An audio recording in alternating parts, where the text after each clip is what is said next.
Bom, pessoal, antes da gente começar a serigrafar, eu vou mostrar algumas possibilidades e alguns materiais para vocês. Então, aqui eu tenho, primeiramente, uma tela que já foi gravada. Essa tela ainda não foi usada, então por isso que ela tá assim limpinha, né? E o que vocês estão vendo aqui foi uma arte pensada em uma cor, né? Mas que tem uma retícula e ela foi gravada numa tela de 44 fios, que é uma tela com poucos fios, né? Ela tem um grão, vamos dizer assim, né? Bem aparente, que é a questão da retícula, lembram? Então, quando a gente fala em retícula, a gente fala naquele meio tom que se forma a partir do tamanho dos pontos da impressão, né? E aqui, numa tela com poucos fios, isso se torna mais evidente. Mas, por outro lado, é uma tela que vai entupir muito menos e ela é adequada para impressão em tecido. Então, essa tela aqui já foi previamente gravada, né? Emulsionada, depois passa pelo processo de revelação com o fotolito e depois, então, desse processo de revelação, ela é lavada, né? E a área que vocês estão vendo aqui em roxo é a área da emulsão que enrijeceu, né? E a área que está transparente é a tela por onde vai passar a tinta, ok?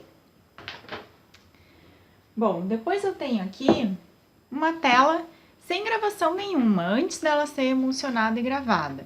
Essa aqui é uma tela de 55 fios. Então, ela tem um pouquinho mais, né, de fios, uma lineatura, portanto, um pouco maior, né? Ela vai me dar a possibilidade de retículas mais precisas, né, em relação à outra.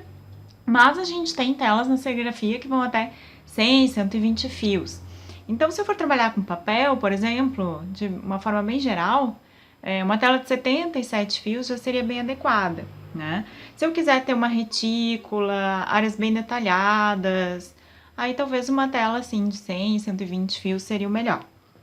A gente vai trabalhar mais com impressão, com foco na impressão texto, embora a gente vai usar papel também, tá? E essa tela eu vou usar para mostrar um processo que usa máscara em vez da gravação da tela da serigrafia. Bom, depois aqui embaixo eu tenho uma tábua, né, bem comum, que é o que eu vou utilizar como mesa de impressão.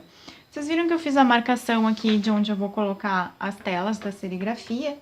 E aqui, o que eu coloquei? Eu coloquei uma marca de registro para o meu papel, ou seja,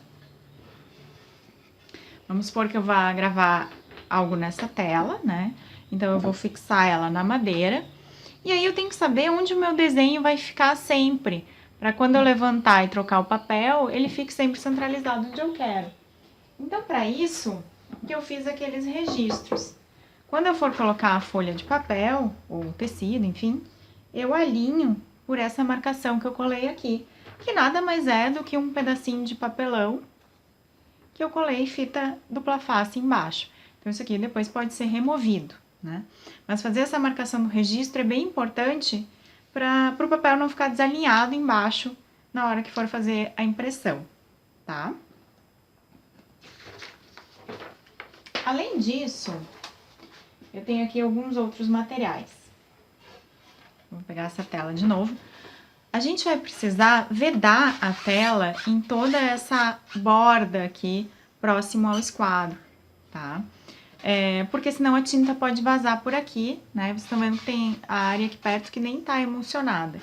Então, para isso, a gente vai colar fita adesiva, tá? Em toda essa borda aqui, interna, tá? Para evitar que a tinta vaze. Depois eu vou mostrar a tela prontinha para vocês. E aqui eu tenho tinta para tecido, à base d'água, que é o que eu vou usar, tá? A gente vai fazer algumas impressões também de teste em papel, mas é claro que o aconselhado é sempre usar a tinta específica para cada substrato, né? Então, se for papel, usar a tinta serigráfica para isso. Eu estou utilizando aqui uma tinta base d'água, tá? Mas a serigrafia tem muitas opções de tinta, base d'água, base solvente, para diferentes substratos. E eu vou usar também um retardador, tá? que é o quê? Para evitar com que a tinta seque muito rápido na tela enquanto eu ainda estou imprimindo. Então, esse aqui, o aconselhado é usar 5% dele em relação à quantidade de tinta que a gente for preparar, tá? É necessário?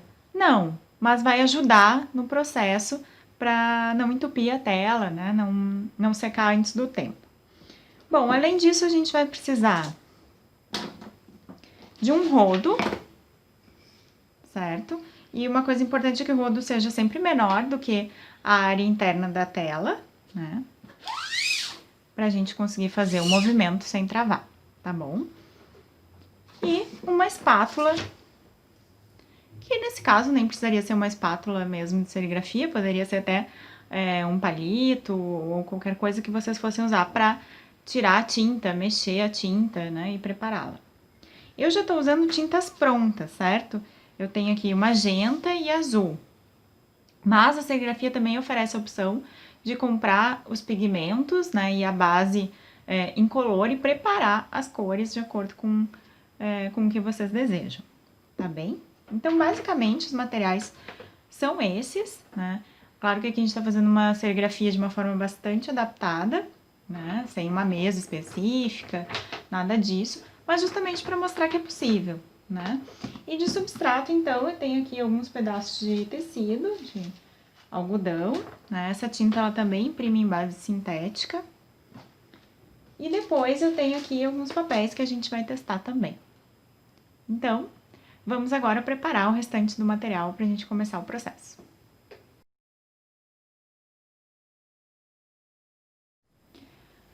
Bom, pessoal, agora a tela já está preparada. Eu colei a fita adesiva dos dois lados, então, pelo lado externo da impressão e pelo lado interno, né, para evitar que a tinta vaze por esses cantos, tá? E deixando mesmo só a área de impressão do desenho aqui em aberto.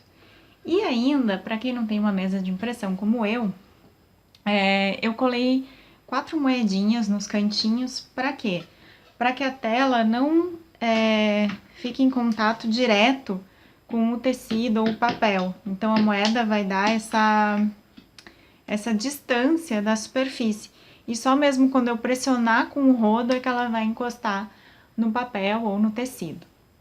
E agora, então, eu vou parafusar a tela na tábua. Para isso, eu uso uma dobradiça simples, né? Vocês estão vendo aqui. E com isso, então, ela, de certa forma, substitui as garras de serigrafia, né? Um recurso mais barato. A gente só tem que parafusar na tela toda vez que for usar. Então, agora eu vou fazer isso para a gente começar o processo de impressão.